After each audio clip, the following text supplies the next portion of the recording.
Welcome to back my channel साथीहरू। आज चाहिँ भ्लगमा चाहिँ सोल्टिनी घरमा मोमो बनाउँदैछ अरे। अनि त्यहाँनिर मलाई नानाले पनि बोलाउनु भएको थियो। सोल्टिनी एक्लै हुनुहुन्छ अरे, बनाउँदै हुनुहुन्छ अरे मोमो। अनि त्यहाँ हेल्प गर्नुको लागि एकछिन आउनु भन्दै हुनुहुन्थ्यो नानाले। अनि त्यही भएर म चाहिँ अब सोल्टिनी घर जाँदैछु। मोमो बनाउँदैछ अरे र म चाहिँ खासै बिरामी पनि छु, किनभने मार्गी लागेर ज्वरो पनि हिजो अलिक थियो। दबाई खाएर चाहिँ अलिक आराम भएको छु। अब चाहिँ ल साथीहरू, म चाहिँ सोल्टिनी घरतिर लाग्छु है त।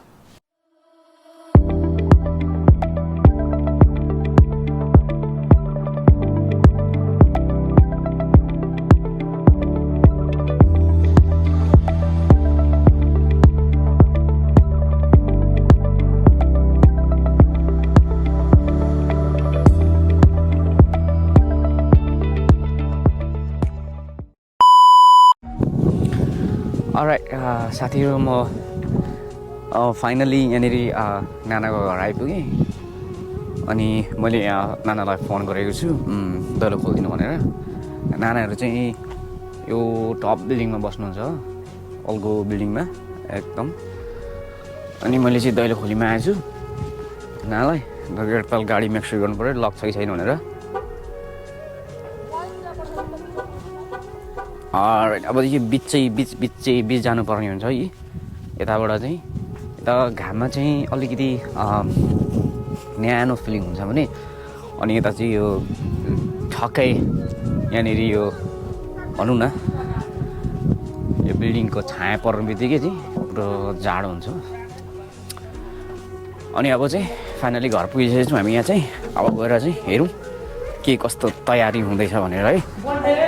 ल 15 minutes later. साथीहरू, फाइनली सेकेन्ड ट्रिप पनि रेडी भयो। र सेकेन्ड ट्रिप रेडी भइसकेछ र अनि आधी चाहिँ यहाँनिर पाक्दैछ। खोइकोमा हाम्रो मोमो कस्तो भएछ देखाइदिनुहोस् त। अब चाहिँ हामी मोमो हेर्नु पर्यो कस्तो भएछ। दामी दामी दामी दामी। कसरी प्लेट हो भनिदिनुहोस् त भाइ। यो चाहिँ प्लेट त आज त नबेचौँ होला, एउटा अब होइन छुट्टी मनाएको हो। किन्नु भने त कसरी प्लेट छ हौ यहाँनिर? कसरी प्लेट प्लेट छ। बाफ्रे 25 रुपियाँ प्लेट। ल अब चाहिँ यो सबै चाहिँ यो चाहिँ भेज हो मोमो। यो चाहिँ हामीले यसरी भुइँमा मजाले बसेर सबैजना मिलेर चाहिँ बनाउँदै थियौँ। यो चाहिँ पाकिसक्नु लागेको छ। अब भनेको चाहिँ पोर्क मोमो पनि छ र पोर्क मोमोको किमा चाहिँ यता कता छ। अनि अब पोर्क मोमो बनाउने हो हामी चाहिँ। अब चाहिँ एकछिन म बनाइसक्यो, त्यहाँदेखि एकछिन रेस्टको लागि चाहिँ बाहिर निक्लेको यहाँ चाहिँ। अनि आज त कस्तो राम्रो मौसम भएको छ, घामहरू पनि दामी लागेको छ यहाँनिर, मजाको घाम लागेको छ।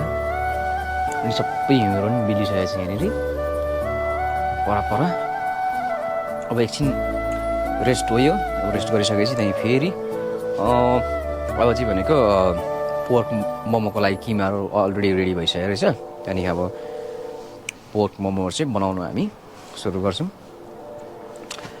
त्यहाँदेखि भनेको चाहिँ खानु पनि होला है। कुमा यो के अरे पोर्क मोमो है यो चाहिँ? पोर्कको किमा नि यो चाहिँ पोर्कको किमा रहेछ। कोमा ल एउटा बनाएर देखाइदिनुहोस् त हाम्रो साथीहरूलाई पनि। यो चाहिँ पोर्क 1 2 3 4 5 6। ए म उता देखाउँछु ल। ल त्यसरी फोल्ड गर्यो। र साथीहरूलाई पनि मोमो सिक्नु चाहनुहुन्छ भने कसरी बनाउने भनेर यहाँनिर हाम्रो सोल्टिनीसँग कन्ट्याक्ट गर्नु होला। म कन्ट्याक्ट नम्बर म तल मेरो डिस्क्रिप्सनमा छोडिदिइराख्छु छु। तपाईँहरू हेर्नुहोस् अनि कन्ट्याक्ट गर्नुहोस् मेरो सोल्टिनीलाई। लभ चाहिँ नपार्नुहोस्। ए अलरेडी छ अरे, प्याक्ड हो। ल ठिक छ। ल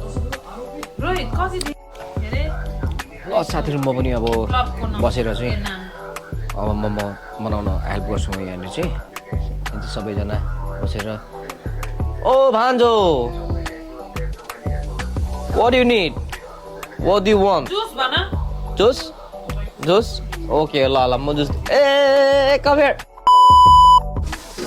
हाम्रो मोमो पाकिसक्यो ए रेडी भइसक्यो नि कोमा मोमो रेडी भइसक्यो नि alright finally है दिदी उता हेर्नु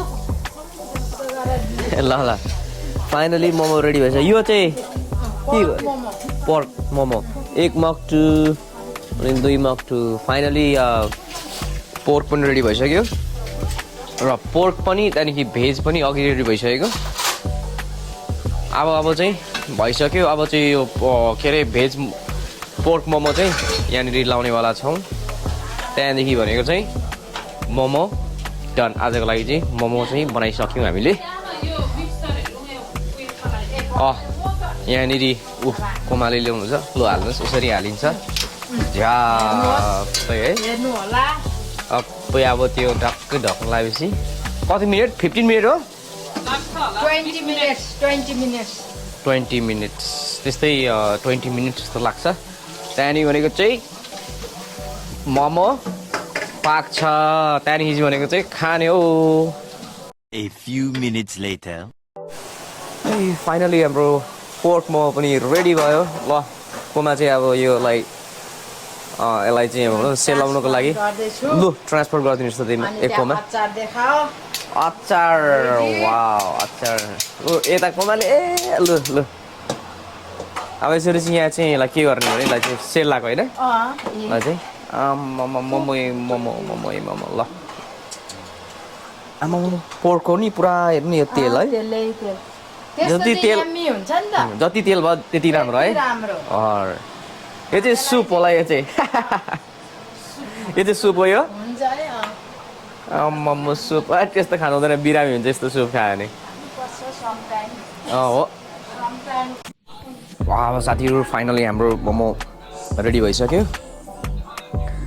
अनि म चाहिँ अब मोमो खाँदैछु है साथीहरू ठ्याक्कै ससमा डिप गरेर होइन ठ्याक्कै ससमा डिप गरेर चाहिँ म चाहिँ तातो मोमो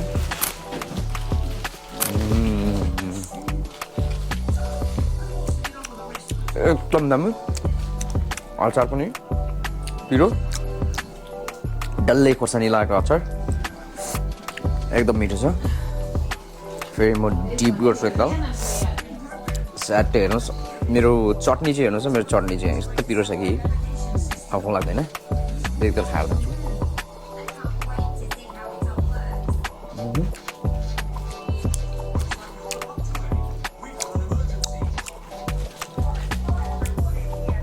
फाइनली सबै बनाइसकेर सबै त्यहाँ भएर खाइरहेको छ त्यहाँनिर म त्यहाँ जान्छु एकछिनबाट यो चाहिँ म खाँदै थिएँ यहाँ चाहिँ यहाँ लाइट छैन यहाँनिर छैन लाइट कताको लाइट अब चाहिँ हामी यहाँ तल बसेर खाने साथी यहाँनिर टक्कै यहाँ बस्ने हो कि सबै भएर चाहिँ यहाँ आन्टीले चाहिँ पोर्कको खाँदै हुनुहुन्छ होइन आन्टी अघि खाइसक्नुभयो तपाईँले कस्तो मिठो छ एकदम ल अनि कोमाको दुइटै कोमाको भेज र पोर्क दुइटै हो मिक्स हो पोर्क हो तिमीले अघि खाइसक्यौ ट्राई गरिसक्यो तिमीले अघि कस्तो छ मिठो छ चटनी चाहिँ स्पाइसी छ है मैले खाएको थियो र म फेरि मिठो छ आन्टी यस्तो मिठो भएछ ल अब चाहिँ म एउटा खाएर यहाँ देखाउनु पर्ने यहाँ डिप गरेर चाहिँ टक्क सबै डिप गर्ने हो त्यहाँदेखि चाहिँ भनेको चाहिँ घाँटी हेरी हाड निलौँ भने जस्तो मुख हेरी मोमो निलौँ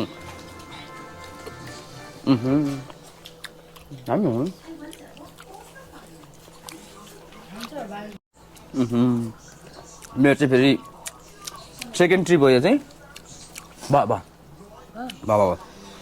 सेकेन्ड ट्रिप पनि आएको साथीहरू अब के गर्नु मोमो जस्तो जिनिस हो छोड्नु भने पनि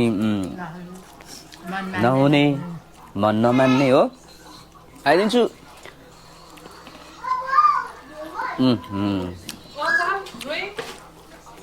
एकदम भएर चाहिँ एकदम मिठो खोइ कुमाको कतिवटा छ अब ए मैले त 15वटा खाएँ त्यहाँ 5वटा थियो होला आन्टीले त सबै उब्रेर प्लेट मात्रै रहेछ मेरोमा 3टा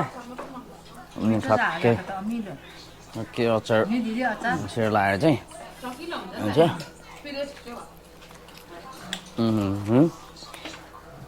एकदम मिठो अलराइट साथीहरू मोमोसम्म खाएर पनि ड्यामडुम हुडी पनि ड्यामडुम भइसक्यो आजको चाहिँ हाम्रो मोमो भ्लग छोटो मोमो भ्लग चाहिँ यति नै साथीहरू अनि यहाँ चाहिँ कोमा र आन्टी चाहिँ मोमो खाएर अगाएर चाहिँ अब मोमो डाइजेस्ट गर्नको लागि यहाँनिर सोफामा बसिरहनु भएको छ कोमाले कतिवटा खानुभयो अरे कोमा मैले 10वटा 10वटा थियो र ए आन्टीले 5वटा होला मैले पहिले 6वटा पछाडि क्या हो हजुर 3-4वटा थप्दा 10वटा ए भनेपछि मैले चाहिँ खाएको साथीहरू 6वटा ल आजको मोमो चाहिँ एकदम मोमो चाहिँ मिठो थियो है एकदम मिठो थियो मोमो मात्रै होइन चटनी पनि मिठो थियो अरे मेरै अगाडि रहेछ चटनी यहाँनिर यो चटनी चाहिँ यस्तो मिठो थियो एकदम मिठो साथी मलाई चाहिँ मन पर्यो तर यो बनाएको कारणले गर्दा ल यो अलिकति नाक लाग्दो रहेछ त्यही भएर चाहिँ धेरै खानु सकेनौँ हामीले हो आम्मामा साथीहरू हेर्नु ल यस्तो रात परिसकेको छ अघि म आउँदा चाहिँ एकदम होइन म आउँदा चाहिँ उज्यालो थियो अब चाहिँ म घर फर्केको त्यहाँदेखि झन् म आएको यता 2 दिन भएछ ल साथीहरूलाई thank you so much for watching my video भन्दै आजको छोटो मेरो यो भिडियो चाहिँ म इन गर्छु ल साथीहरू हाम्रो चाहिँ गुड नाइट सेवारो नमस्ते keep watching my go by